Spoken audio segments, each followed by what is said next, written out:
태풍과 허리케인 같은 기후온난화에 따른 재해가 10년 전보다 40%나 늘어 북극 빙하는 30년 전에 비해 빠른 속도로 녹고 있습니다. 오는 2070년에는 모두 녹아내릴 것이라는 관측. 세계적인 휴양지인 인도양의 몰디브, 해수면 상승 속도가 빨라지면서 수몰 위기에 놓였습니다. 아프리카에선 물 부족으로 극심한 식량난이 가시화되는 환경의 역습을 인류가 완전히 극복할 수 있을지는 의문. Global warming and unusual temperatures pose a threat to the existence of humankind in the 21st century. Typhoons and floods have destroyed our livelihood. The glaciers of the North and South Poles are melting, and entire nations are in danger of being submerged by the rising sea levels. On the other hand, severe droughts are causing food crises, leading to widespread suffering all over the world. Global warming is resulting in natural disasters that shorten the Earth's lifespan. Washington, D.C., the National Press Club. The first recipients of the Sunhak Peace Prize were recognized here. The first recipients of the Sunhak Peace Prize are Kiribati President Anote Tong, who has worked at the forefront of the climate change crisis to ensure the future of humankind, and Dr. Modadugu Gupta from India, who has pioneered the Blue Revolution to solve future food crises.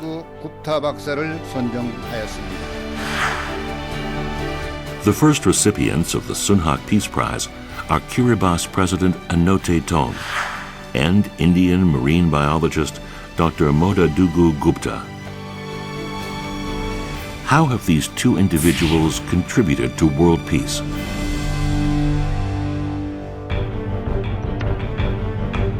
There are nations in danger of being submerged due to global warming and rising sea levels. On climate change, while the international community continues to point fingers at each other regarding responsibility for and leadership on this issue, our people continue to experience the impact of climate change and sea level rise. Anote Tong is the president of Kiribati. Located in the northeast part of Oceania in the South Pacific, Kiribati is a small island nation with a total land area of about 811 square kilometers, about the size of the Korean city of Daegu, and has a population of 105,000. Officially the Republic of Kiribati, it is commonly referred to simply as Kiribati. Global urbanization and industrialization have increased the Earth's temperature and gradually eroded glaciers, icebergs, and sea ice. However, this has led to rising sea levels that also affect island nations with no industrial development. The long-term scenario, according to the projections, is that we would have at some time have to leave our island. President Tong has been working to spread awareness on the severity of the climate situation. What kind of policies has he carried out for this island nation?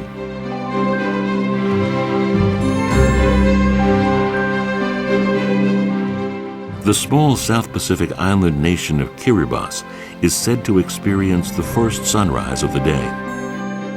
The day that we visited Kiribati also happened to be their National Independence Day. Kiribati is proud of its 4,000-year history, but the unfortunate nation was colonized by the British in 1788 and later occupied by the Japanese Army during the Second World War, only to once again become a British territory after the war. Kiribati gained complete independence as a nation in 1979. And every year the people of Kiribati gather together to commemorate the anniversary of their independence. Not far from the stadium, the banquet hall of the president's residence is also busy welcoming guests.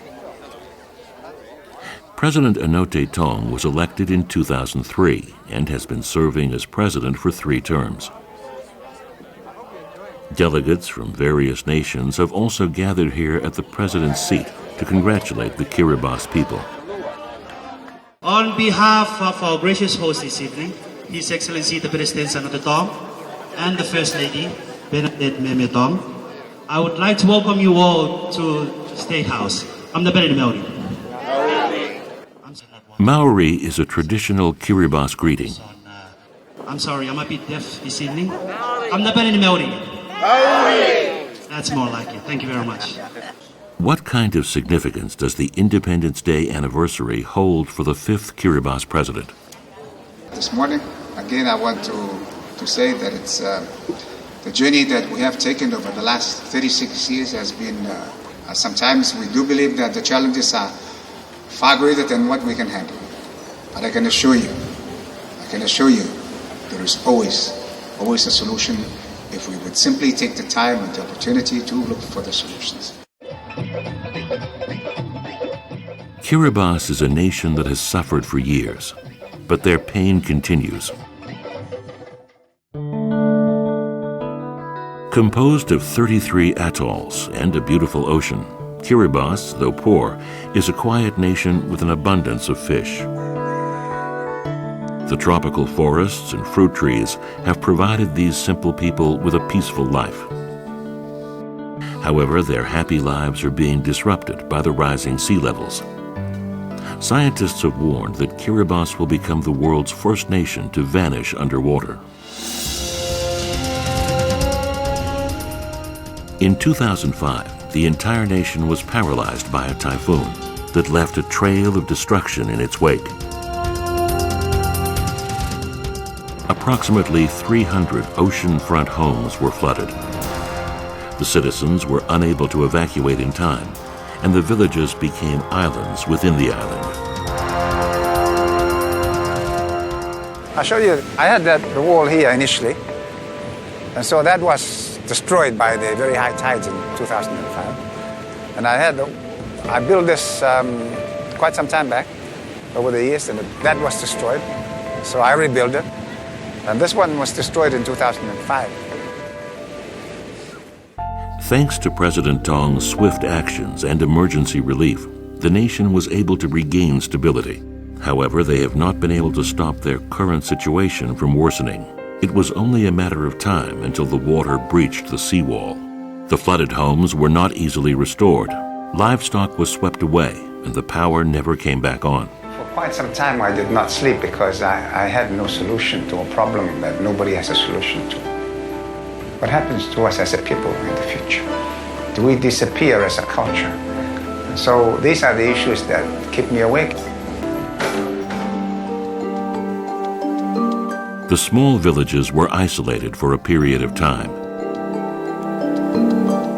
Children were at risk of being exposed to infectious diseases. My house was there, where the water is now, between those plants there to here. And now it's a sea.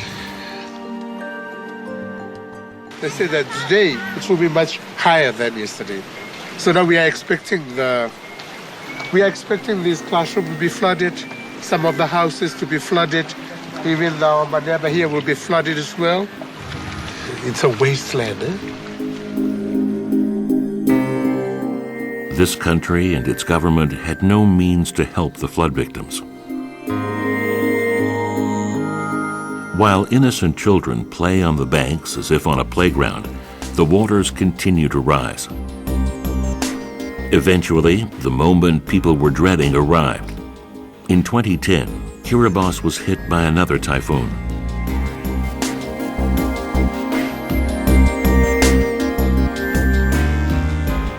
We've had communities which have had to relocate because what was a good village, vibrant village, is no longer there because it's been eroded.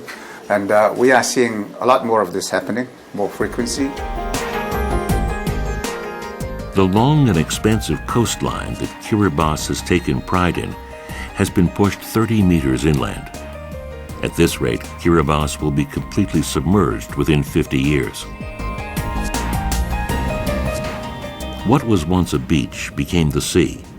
The map of the nation continues to change. Kiribati's main export item, coconuts, have also been damaged, rocking the nation's economy. Even homes that had somehow suffered less damage have no guaranteed safety. The entire island is facing a dangerous situation. There is no way to prevent the rising sea levels from driving the people of Kiribati toward a dark and grim reality. Well, they have difficulties now. They're crossing over. They have to wait for the low tide. They have to swim to the side. The sea level around Kiribati rises approximately 6 millimeters every year, which is 3 times the global average. Here is a couple that lives close to the ocean, but values water.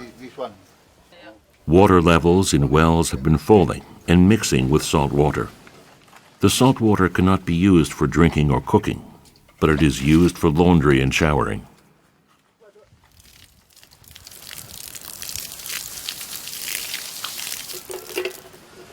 This cannot drink. Drinking water is supplied by the government, but there is no way to ensure its sanitation and potability. Would you show me this one? These isolated people are living each day in fear and suffering.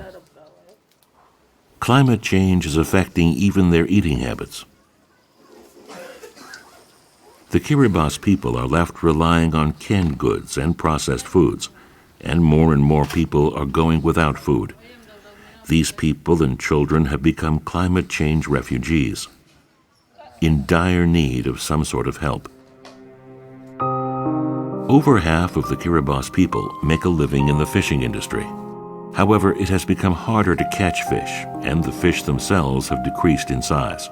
In the past, they cultivated crops that were suited to Kiribati's natural characteristics and had no problem being self-sufficient.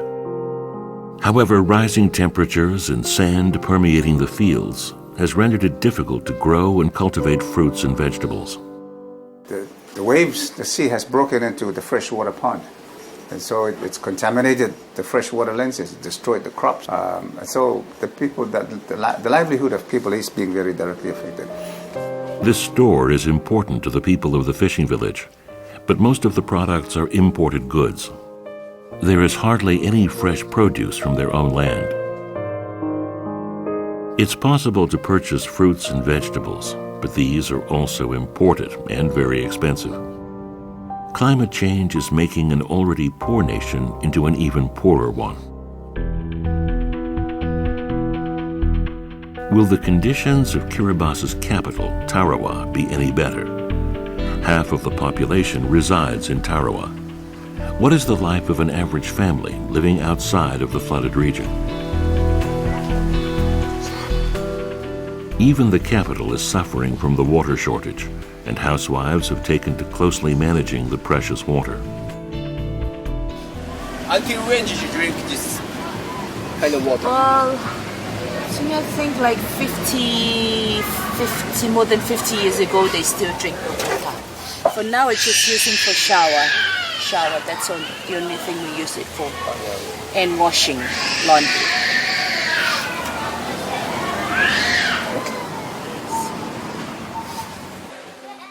The people of Kiribati are sensitive when it comes to water.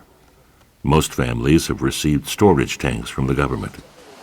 Yes, they kind of budget in how they give the water to people also, but not daily. It's like you're thinking ahead, soon you'll be like with them, same thing with them. So, but I feel it's kind of scared.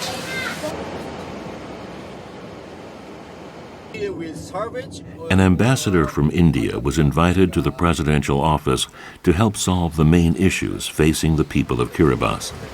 How many people live in this area? There's slightly more than 50 households now. There used to be a lot more houses here, but they all moved. They all relocate. The Indian ambassador's expression grows tense. So there must be health problems also, right? There is like every, and this is what we're starting to see.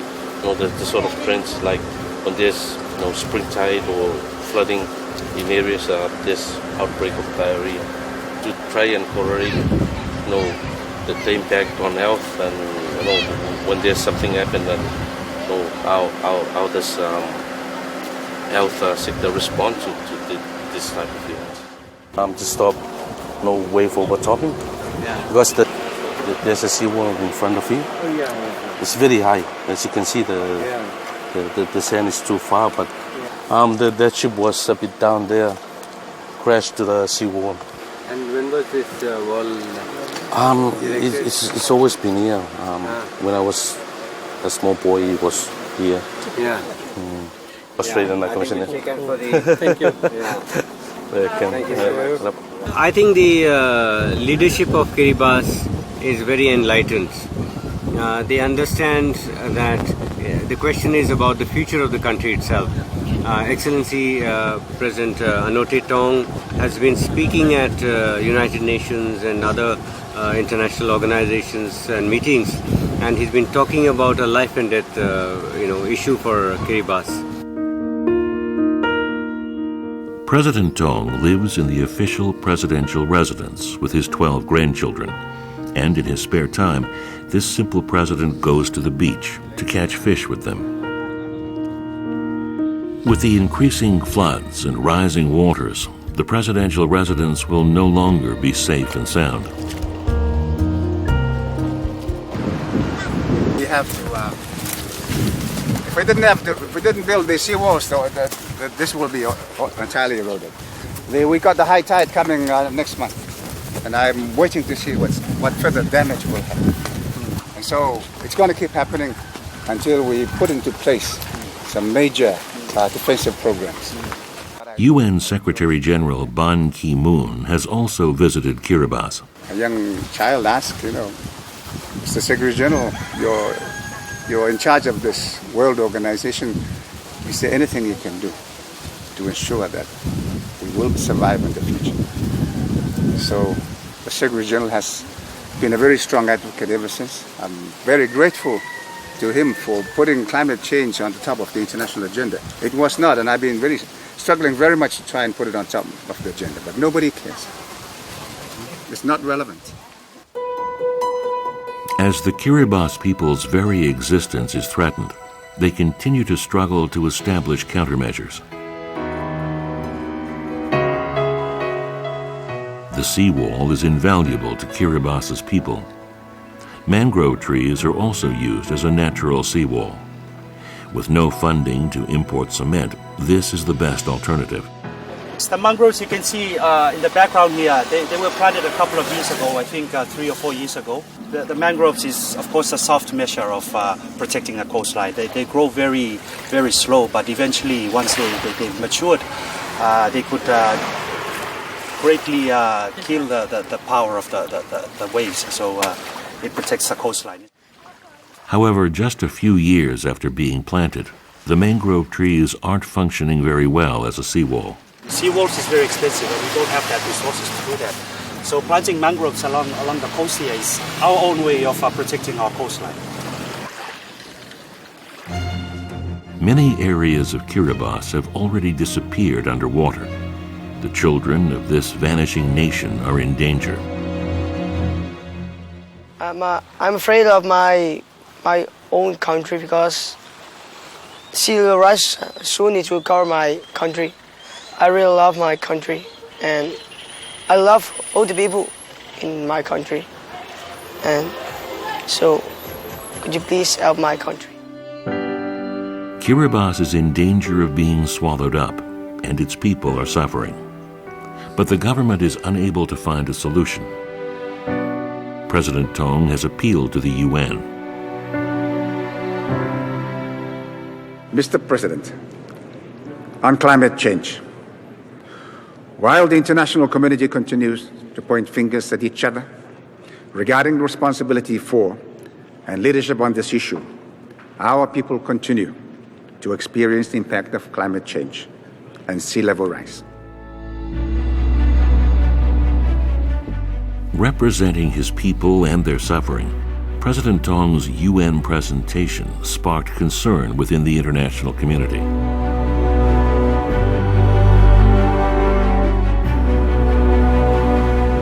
President Tong spread awareness of Kiribati's situation every chance he could find.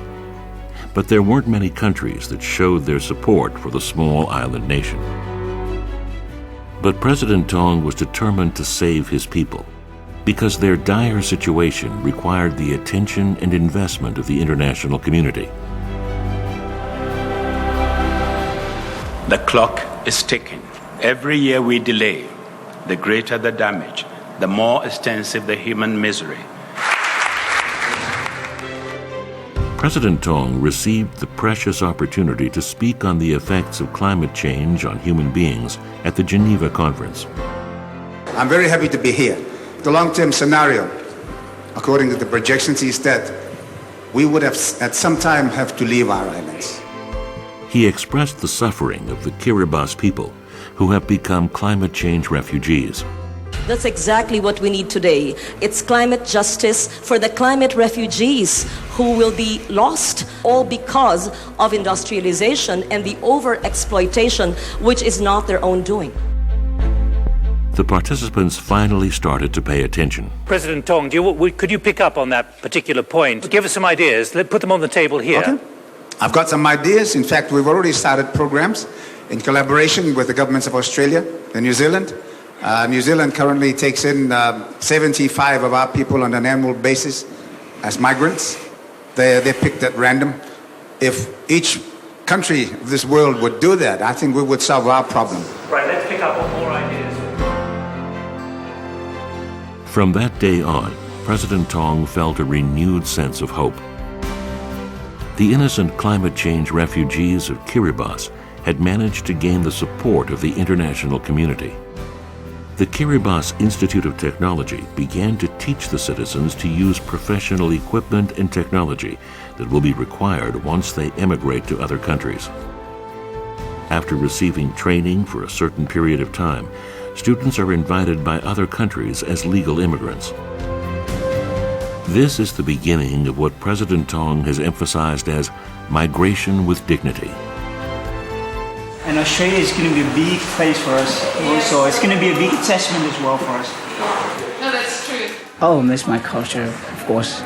My country, the language, and maybe the food and the ocean. I think this is a good opportunity for me, not just for me, but I'm also the future of my family. So we're trying to talk to partners and countries abroad and say, we can give you 100 nurses or we can give you 50 carpenters. It's actually just getting into that sort of agreement. And they can live there as citizens, but at the same time become, worthwhile citizens. That's what migration with dignity. Migration with dignity is a policy proposed by President Tong to assist the Kiribati people in leaving their home without losing their dignity. The Migration with Dignity program also allows citizens to decide for themselves whether to stay on Kiribati or emigrate to another country. Well, I think it's not easy to migrate, but they love the place. We don't want our people to be displaced at the last moment and to migrate as people without skills, to become second-class citizens wherever they relocate to. And I think, again, it's we're trying to put some positives on the highly negative list of choices. In other words, they would have lost their home. But what I truly hope is they would not lose their dignity. In 2014, after long negotiations, Kiribati purchased land on the northern part of Fiji Island. We just concluded the transaction last year, the purchase of the land, and this is the kind of humanity that I've been challenging the international community to come up with, and I think I want to. President Tong resolved to protect the ocean's resources as a way of repaying the international community. Even in the midst of his nation's hopeless predicament, he continues to lead global efforts to protect the ocean. He hosted the Tarawa and Climate Change Conference in Kiribati, inviting representatives from nations with the greatest carbon emissions. This conference opened the door for developed countries to support those suffering from climate change through the UN Climate Change Convention. Although Kiribati people cannot live freely due to the threat of the rising water, their desperate voices have become a sign of a hopeful future, changing the earth itself. It will not do simply to say and acknowledge that climate change is an existential challenge. It is about our response to it as a global community of moral human beings.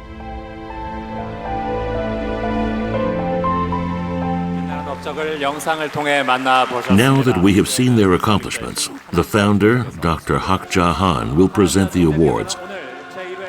Dr. Hak Ja Han and her husband, the late Reverend Sun Myung Moon, founded the Sunhak Peace Prize while devoting their lives to world peace. We will now introduce President Tong and Dr. Modadugu Gupta. The Sunhak Peace Prize is an international peace prize that transcends race, nationality, and religion. Let's congratulate them with a big round of applause. It's as much for her as for all our dozen or so grandchildren, as well as those grandchildren whose voice we have tried to represent over the years. For their sake, let us do what is right for them. In closing, let me share with you our very traditional blessings of Tamauri Terai Tetapamwa, meaning health, peace, and prosperity be upon us all. Thank you, ladies and gentlemen. 이제 모다두구 굽타 박사께 시상을 하도록 하겠습니다. 다시 한번 축하의 박수를 부탁드리겠습니다. This award gives me the added energy to pursue my lifetime goals of contributing for a peaceful society through alleviation of hunger and poverty. Let us visit Dr. Gupta at the Chennai Marina Beach in southern India. Dr. Gupta visits the ocean in his free time. So low amount of fish that they were able to catch. Hardly there are 2 to 3 kilograms of fish they were able to catch after putting about 6 to 7 hours fishing in the sea. Every year the size of the fish is going down. The fishermen are growing concerned. How long have you been catching fish?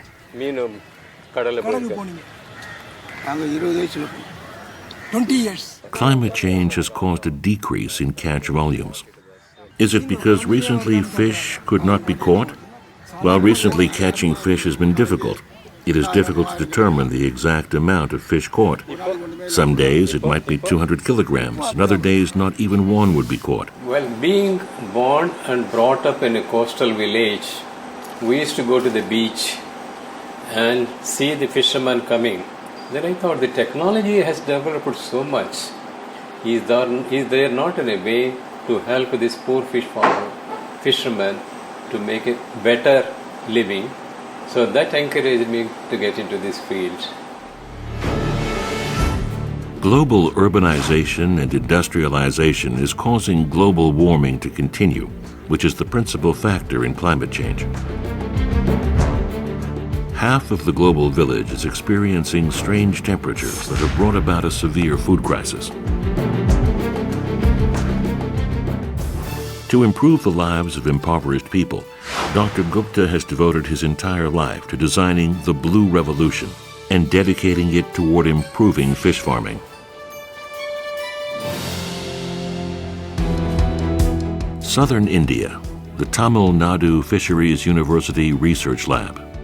Dr. Gupta periodically visits this place, even in his retirement. He is a consultant to the university's research lab. The experimental fish farm has reached its peak in commercial sales. So 1,500 fish are being grown in this small area. So in 6 months' time, they will reach about 750 kilograms. So they are trying to demonstrate here that farmers can grow this fish in small areas like this, and in 6 months' time, they will be able to reach to the market size. The same thing, you can see the bigger fish there. In our country, the most well-known kind of tilapia is the Nile tilapia. It is Asia's national freshwater fish. How big does this fish become? 8 to 10 kilograms. It can grow up to that size. But this is the ideal size for export. After Norwegian salmon, tilapia is the second most traded fish in the world.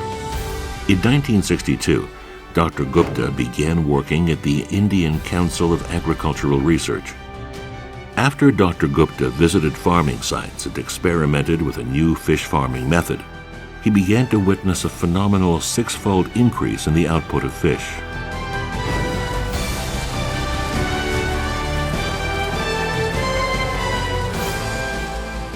When we started, and showed that using the agriculture byproducts, the small-scale farmers can increase their production, double the production. That's why at that time they called aquaplosion. That means explosion within the water, what we call now as blue revolution. At the Tamil Nadu Fisheries University, Indian red carp and mouth-brooding tropical fish are the subjects of both small and large-scale experiments, as Dr. Gupta carefully studies the research results. This is an indigenous variety, sir. That is an advantage. And another thing is most of the ornamental fishes are imported varieties. Yeah, right. So we need to popularize indigenous Indian varieties. So that is one area we are concentrating now. You're not able to sell it. Yeah, that's only you have a market in China. So you think this will help the farmers, what you are doing now? Yeah, definitely. This intervention will help us, help the farmers very much to increase the survival rate to almost like 70-80% survival rate is a huge one. I always tell to the scientists working here or elsewhere, focus on the needs of the farming community. Science is meant for them. Science is not for science sake. Science is for development sake. Despite being in his 70s, Dr. Gupta continues his activities enthusiastically. This is going to be one big trip. From here I'll be going to Bangladesh. Bangladesh could be called the water nation with all its rivers, reservoirs, and countless lakes. Every year, monsoons cause flooding in over half of the country. As the poorest Asian country, Bangladesh suffers from a food shortage. Dr. Gupta's farming research reached its peak in Bangladesh. So when I was working here in advising the scientists of the Bangladesh Fisheries Research Institute, this was my room and office here where I was working and advising the research institute. Around 30 years back? Yes, 30 years back. This is precisely where Dr. Gupta developed the method of using ponds for fish production. Although his research began in a small lab, his fish farming method had a positive impact on the entire Bangladeshi territory. During the latter part of 1980, most of Bangladesh's children were suffering from malnutrition. In order to help these starving children, Dr. Gupta thoroughly examined street drains, reservoirs, and ponds. That was the impression that I thought I should do something so that fish can be produced in the seasonal water body, which were till then were not being utilized for fish farming. Dr. Gupta traveled to small villages and recommended the use of abandoned ponds to grow fish. His first achievement was being able to produce a large amount of fish in a short time period. To me, Dr. Gupta's greatest achievement was certainly the introduction of tilapia. It's very fast growing and it will become cheaper even though it's still very profitable. Dr. Gupta spread the idea of integrated aquaculture agriculture to farmers, which is a method that combines livestock and fish farming. Dr. Gupta developed a simple fodder with byproducts such as rice bran, and the cultured fish resulted in revenue for the village people. Once they saw the quality of the flesh and easy to grow and make more profit, more and more farmers are coming for this tilapia farming. 30 years later, the environmentally friendly aquaculture has resulted in unrecognizably clean pond water with large numbers of growing fish. Even now, many of the villagers continue to benefit economically from the integration of rice and fish farming. Well reputed in the society, Dr. Gupta can be referred to as the saint of impoverished countries. Whenever the nets are hauled in, the entire village bustles with excitement. Having produced 7,500 tons of fish in 1980, the aquaculture industry now produces more than 1 million tons. All of the fish in the ponds will soon be turned into profit. This can be credited to Dr. Gupta's Blue Revolution.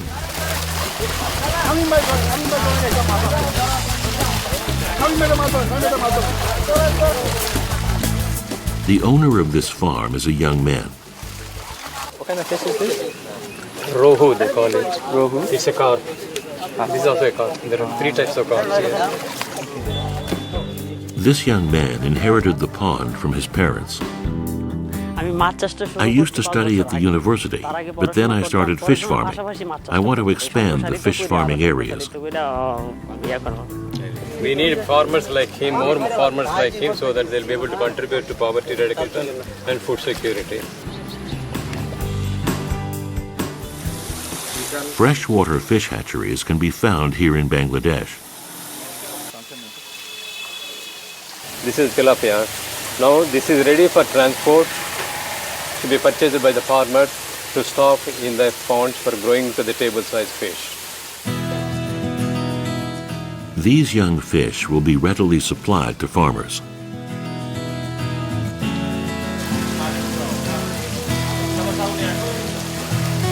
This is 4 days old baby fish after hatching. Hundreds of thousands of young fish are filtered, and the exact volume is measured before the fish are sorted into highly sealed pots.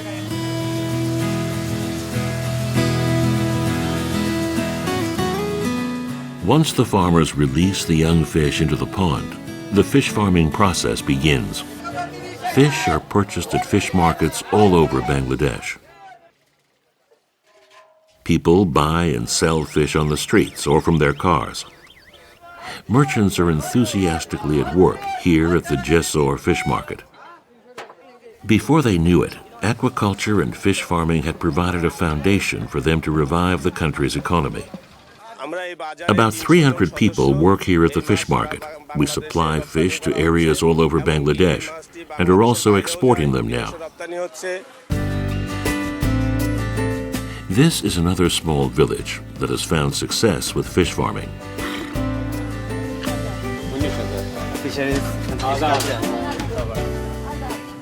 It's safe to say that the women who gather here are Dr. Gupta's disciples.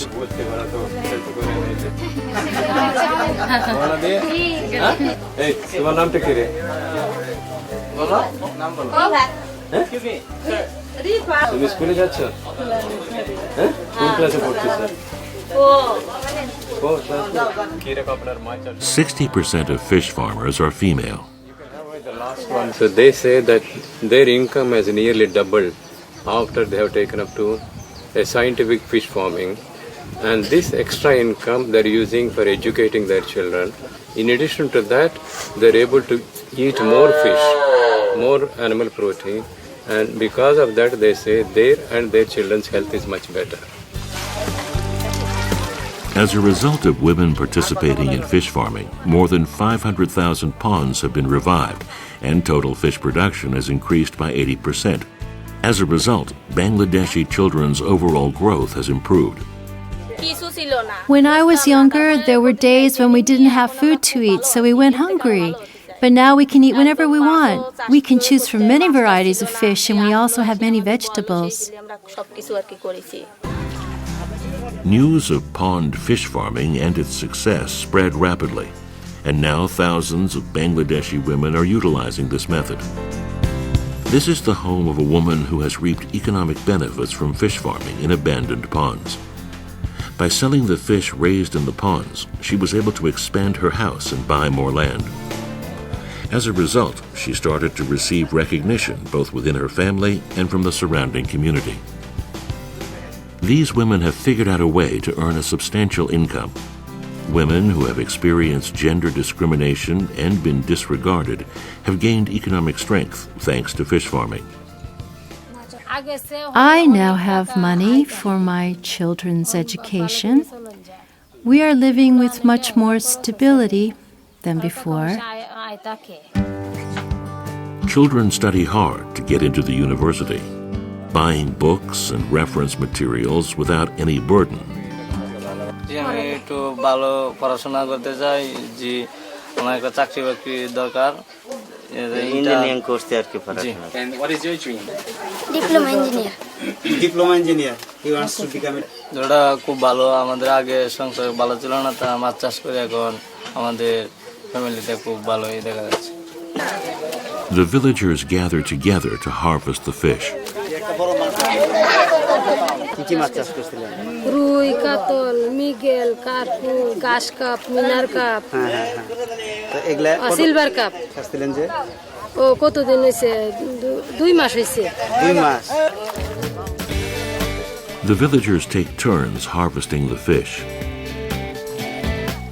Dr. Gupta personally taught them how to produce vast amounts of fish in the abandoned ponds.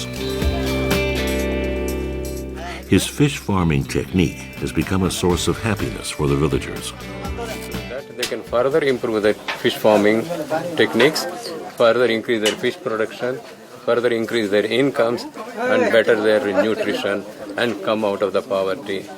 They think that can be done because in the last 3 years they have already seen that their incomes have increased and their life has improved. So this is what message that Dr. Gupta goes to another village to meet a woman who has been successful with fish farming.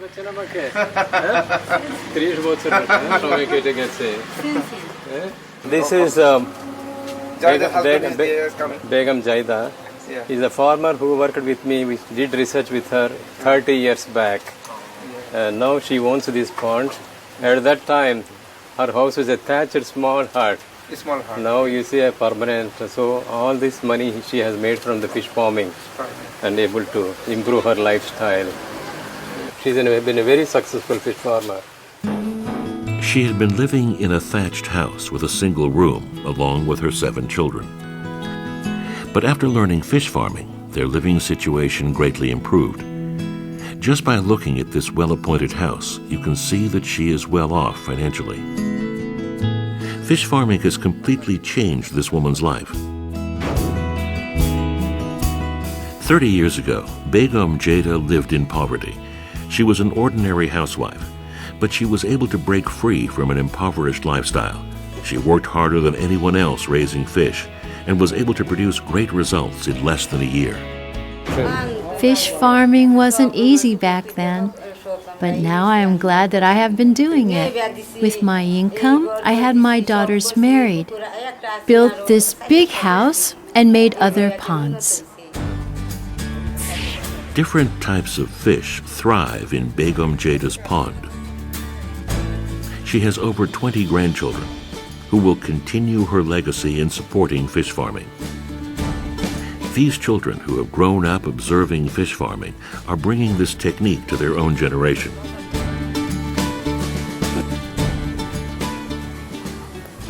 ये पुकुर कोता डेस मिले पुकुर एटा जाने ना अपने 14 काटा ना I'm extremely happy to see Dr. Gupta again. I think he is an incredible figure in the fishing industry. I'm reminded of when Dr. Gupta first came here to help us at this place here. She deeply treasures the fish farm that Dr. Gupta made for her. Balo.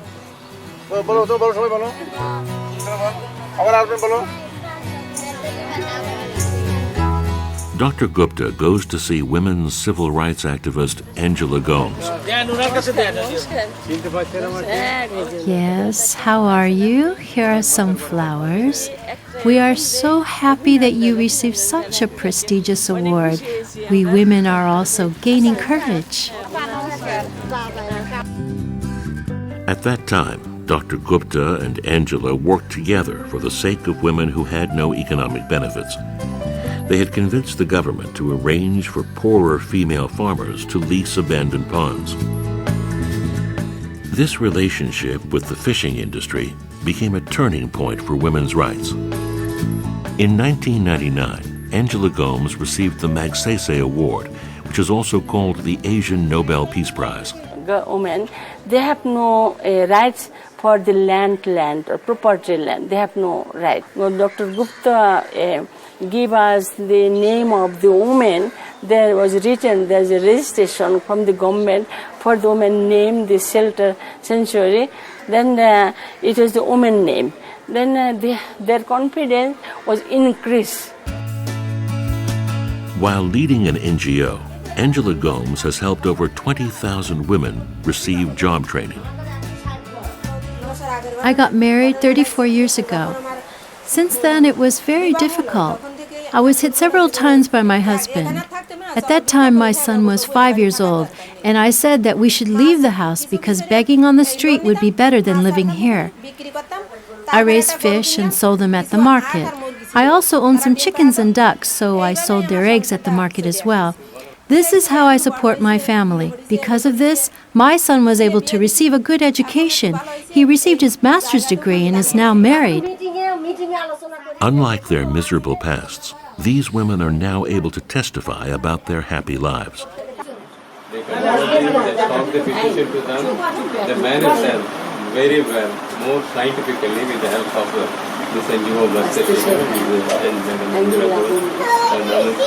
If the same thing can be done all over the Bangladesh, there should not be shortage of fish, not only fish, but the livelihood could be improved.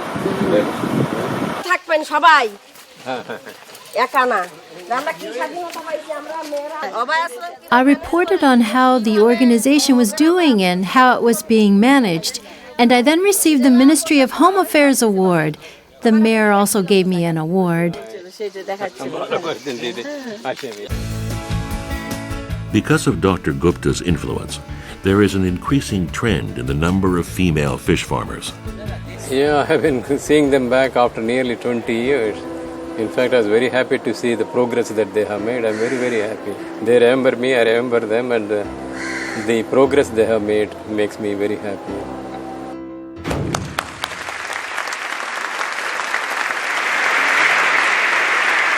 Ladies and gentlemen, please welcome your 2005 World Food Prize laureate.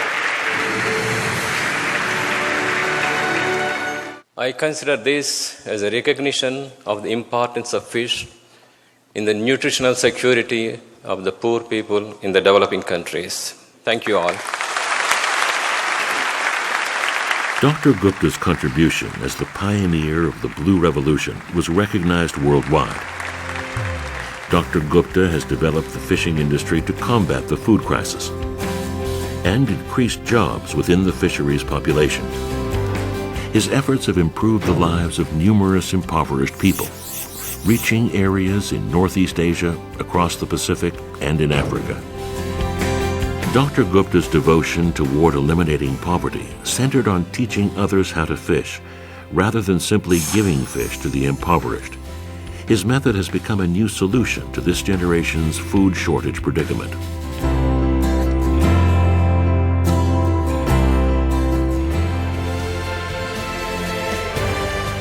Just as Kiribati President Anote Tong, the champion standing on the forefront of climate change for peace and the future of humankind, and Dr. Modadugu Gupta of India, the pioneer of the Blue Revolution in combating the future food crisis, have given us hope for the future, so too will subsequent individuals make a difference in the world.